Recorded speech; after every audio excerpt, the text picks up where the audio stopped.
tutorial, we will learn how to define the custom grid spacing and how to define the custom story data. As the name denotes, uniform grid spacing means that the spacing between the grids are same, and simple story data means that the story heights in all the floors are same. As we proceed to custom grid spacing in custom story data, it means that the spacing between two grids can be either different or either same. And custom story data means that the story height can be any number. It doesn't mean that all the story heights are same. So first of all, we will try to enter the custom grid spacing. We need to understand the options available in the grid system data window. On the left is a grid system name, that is G1. Below that there is an option to enter the rectangular grids. Below rectangular grids you will find the X grid data window and Y grid data window, and adjacent to that there is an option to either add, delete or sort. Now this is a very important option here.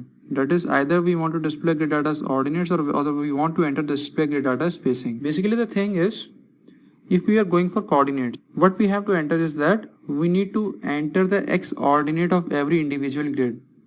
That is, for example, here in this scenario, B grid is at 24 feet from A. C grid is at 48 feet from A. That is 0. D grid is at 72 feet from A. We can see here also. So basically, the spacing between all grids are same. Because 72 minus 48 is also 24. 48 minus 24 is also 24. And 24 minus 0 is obviously 24. The second option that we need to consider here is the display grid data spacing. Spacing is same here. So in most of the cases, I will also suggest you to enter the display grid data spacing only. We will try to solve an example here. Here this is an example that we want to model 28 feet, 35 feet, 23 feet and 27 feet. That is A, B, C, D and E. From A to E, the axis is x-axis. That is horizontally, we need to consider the axis as x-axis. So we go back to this window, A, B, C, D. Here you will see that E grid name is missing here. So we click on add option and this E grid is now visible here. Now we need to enter the spacing, that is 28, 35, 23 and 27. So the spacing between A and B grid is 28 feet. Here we will enter 28. Spacing between B and C grid is 35 feet. Spacing between C and D grid is 23 feet. And spacing between D and E grid is 27 feet. So we have successfully entered here grid data for along x-axis. Now we need to enter the grid data along y-axis. Along y-axis we will see that there are 4 grids, that is 1, 2, 3 and 4. And the spacing between 1 and 2 is 20 feet, 2 and 3 is 26 feet, 3 and 4 is 27 feet. So we need to enter 20, 26 and 27. 20, 26, 27. User need to notice that last number here is 0 because this is the last grid and we are working as spacing here. If we want to see the ordinates of these grids, we can just click on display grid data as ordinates and user will notice that the data that he has entered here as spacing automatically converts into ordinates. If we want to undo this effect and we want to see the spacing again, we will just left click on display grid data spacing. So the data we have entered here has come back. Now there is one more problem here. Grid ID along here is 1, 2, 3 and 4. And when we will zoom here, we will see that the name of the grid is 1, 2 and 3, 4 from bottom to top. But in our problem, the name of the grid is from top to bottom. So what we can do here is that we can just exchange the name of the grids. That is 4, 3, 2, 1. Side by side, as you can see that there is an option to either increase or decrease the bubble size. If we want to see the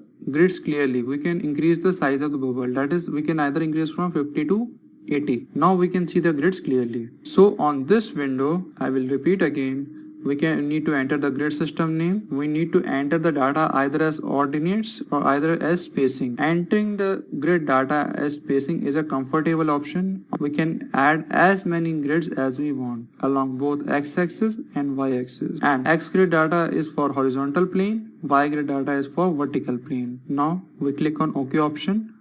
Left click on OK. On the right, we will find that there is an option to enter the custom story data. We left click on edit story data. We will see a window here, that is story data window. This story data window looks somewhat complicated to new user, but it's an extremely simple window. To understand this option better, we can enter the story heights as in the given example. We need to enter total as 5 stories. That is, height of story 1 is 10 feet. Height of story 1 is 10 feet.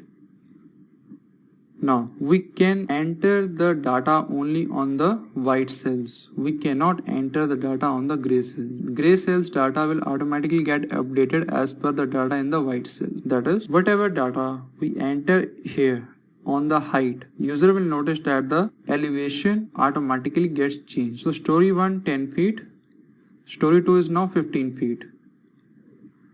Notice when I enter 15 here, automatically the elevation changes. So this option automatically gets changed as per this data. After that, story 3 height is 12, story 4 height is 13.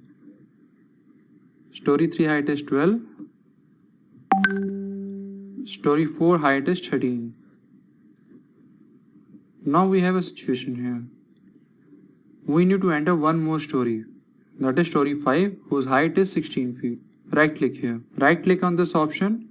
You will notice that there is an option to add story, and we can enter here keep existing story heights. Now new story height has to be 16 feet. Number of added story 1.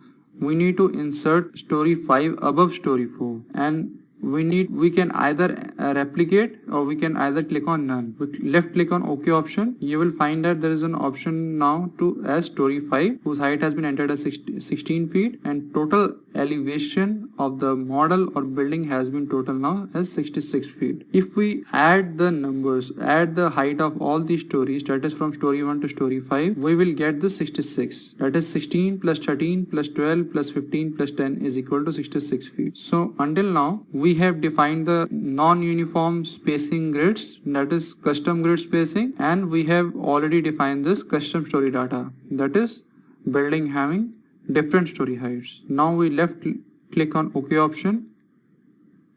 So we have entered custom grid spacing and we have entered custom story data. To see these grids and see these stories, we need to left click on grid only option, and we need to left click on OK option. User also need to notice that user can either enter uniform grid spacing or custom grid spacing, or simple story data or custom story data. User cannot enter both custom story data and simple story data because that is a practically unfeasible option. So we left click on OK option. This new window will open, showing our grids along both x and y axis. That is, x axis is denoted as red, that is from A to E. Y grid is denoted from 1 to 4. On the right we can see the story heights. On the left there is an option for Model Explorer. On the right there is an option to see the plan view and to see the 3D view. By default, plan view will open at the topmost story height. If user want to go from story 5 to story 4, we need to left click on move down in list option. Left click here. User will notice that plan view changes automatically from story 5 to story 4. If we want to go from story 4 to story 3, we need to again left click on move down in list option. It goes to story 3, again it goes to story 2, again story 1, and last we will go to base level, that is 0 feet.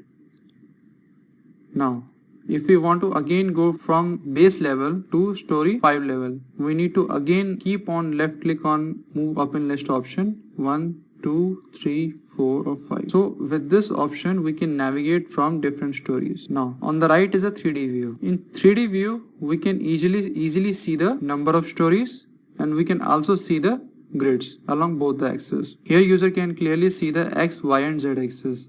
That is, x and y are along the plane and z is the vertical axis, that is along the story height. Now if you must have noticed that how we can rotate this model. We need to just press the shift button and hold the scroll option on your mouse. With this option we can easily rotate the model in the 3D view.